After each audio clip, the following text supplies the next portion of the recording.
प्रश्न है कि क्यों नहीं मिल सकते भारत को अच्छे नेता? क्यों नहीं मिल सकते भारत को अच्छे नेता?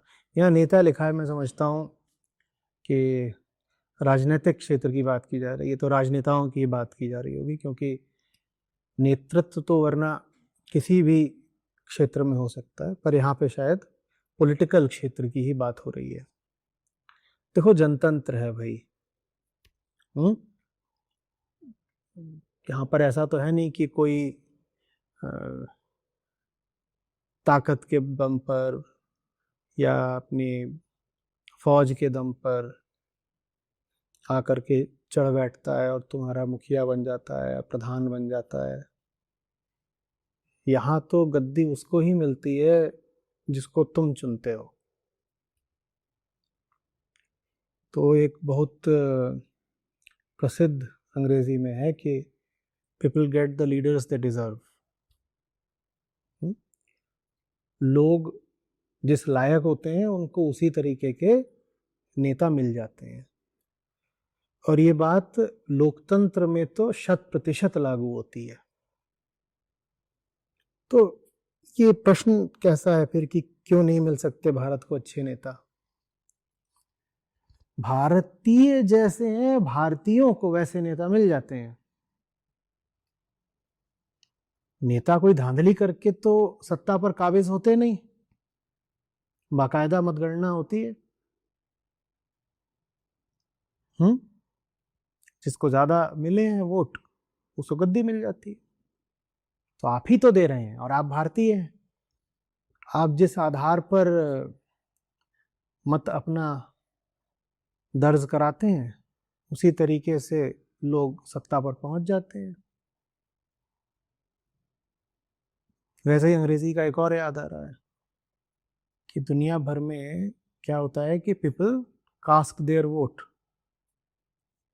इन India people vote their caste. फिर आप कहते हैं कि भारत को अच्छे नेता क्यों नहीं मिल रहे?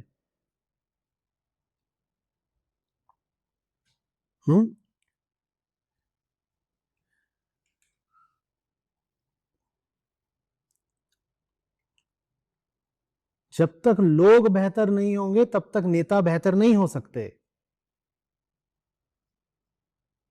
और ये बात अच्छे से समझ लीजिए, लोकतंत्र में नेता जनता की अगुवाई नहीं करता और जनता के पिछवाड़े चलता है। मतलब समझ रहे हो? लोकतंत्र में ऐसा नहीं होता कि तुम कहो कि आइए नेता साहब हमारा पथ प्रदर्शन करिए, हमारे आगे आगे चलिए। लोकतंत्र में नेता चलता है जनता के पीछे पीछे। जनता जिधर को जा रही होगी नेता उधर को ही चल देगा, और अगर नेता किसी और दिशा में चलना चाहेगा तो फिर वो जनता से अलग हो जाएगा, उसको गद्दी नहीं मिलेगी। आप सवाल पूछ रहे हैं, आपकी कुछ ऐसी धारणा है कि हमारा नेता है वो हमें राह दिखाए, हमारे आगे आगे चले, हमें रास्ता बताए। जनतंत्र में ऐसा नहीं होता।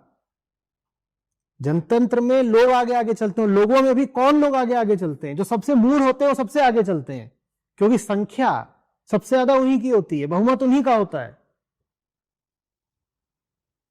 तो पहली बात तो लोग चुनते हैं नेता को, और दूसरी बात लोगों में भी वो वर्ग जो सबसे ज्यादा मूढ़ है वो चुनता है नेता को, क्योंकि वही सबसे ज्यादा बड़ा होता है। जब मतों की गिनती होती है तो उसमें थोड़ी देखा जाता है कि जिसने वोट डाला है उसने बुद्धि कितनी लगाई थी, उसने होश कितना लगाया था, ये देखा जाता है क्या?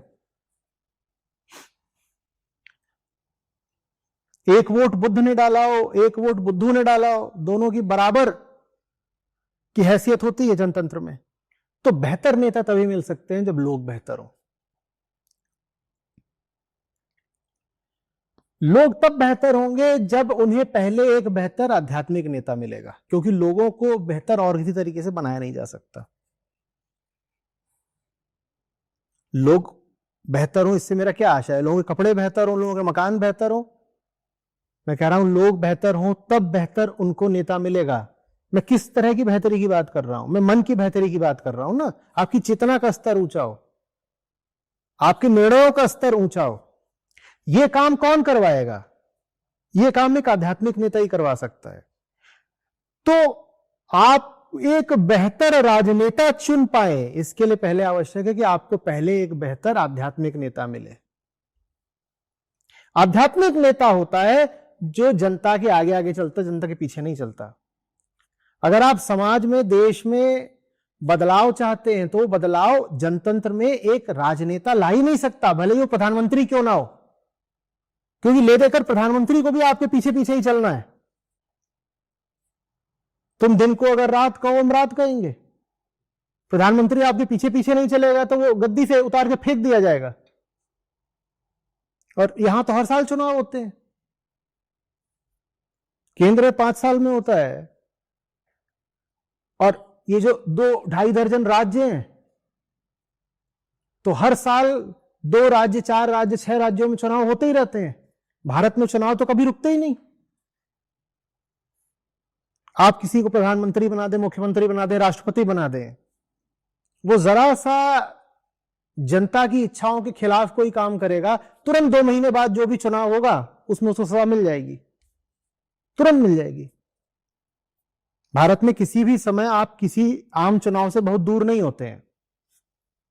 आज का दिन ले लीजिए, आप कहेंगे अच्छा अगले 4 महीने में फलाना चुनाव आ रहा है, ये चुनाव आ रहा है, वो चुनाव, राज्यों में चुनाव हो रहे होंगे, नगर समितियों में हो रहे होंगे, कहीं ना कहीं कोई चुनाव लगा रहता है, सत्ता तुरंत मिल जाएगी नेता को जो जनता के पीछे चलने की जगह जनता के आगे चलने की कोशिश करेगा। जनता के आगे राजनेता नहीं चल सकता, जनता के आगे बस आध्यात्मिक नेता माने गुरु चल सकता है। भारत को गुरु की जरूरत है।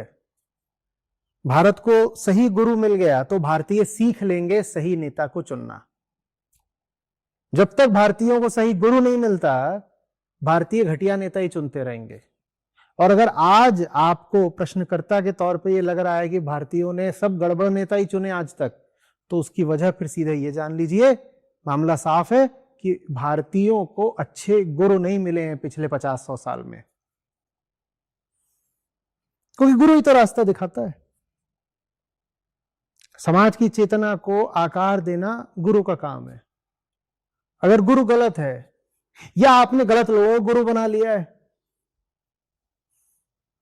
तो समाज विक्षिप्त हो जाएगा, पागलों जैसी उसकी दशा, इधर उधर के चुनाव करेगा, बेकार की बातें सोचेगा, जिस दिशा नहीं चलना चाहिए उधर को बढ़ेगा।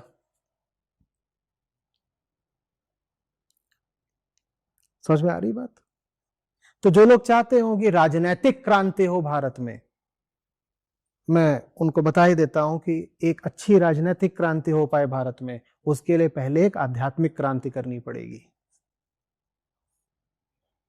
आध्यात्मिक नेता अच्छा पहले आएगा, उसके बाद अच्छा राजनीतिक नेता आएगा।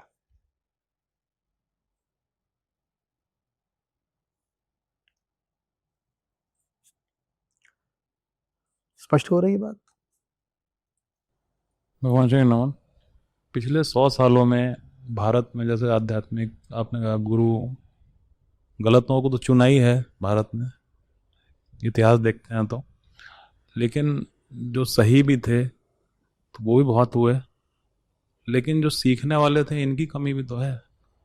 नहीं, देखिए, गुरु होने भर से आज के समय में काम नहीं चलेगा। आज का काल धर्म ऐसा नहीं है कि आप गुरु हो जाएं, उतने भर से समाज में, संसार में क्रांति आ जाएगी।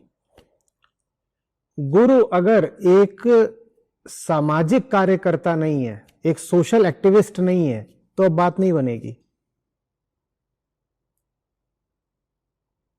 आप देश की उन जगहों को देखिए जिन्होंने सबसे भद्दे नेता चुने हैं, सारी जगहें ऐसी हैं वैसे तो, पर फिर भी उनमें जो विशेषकर पिछड़ी हुई जगह उनको देखिए,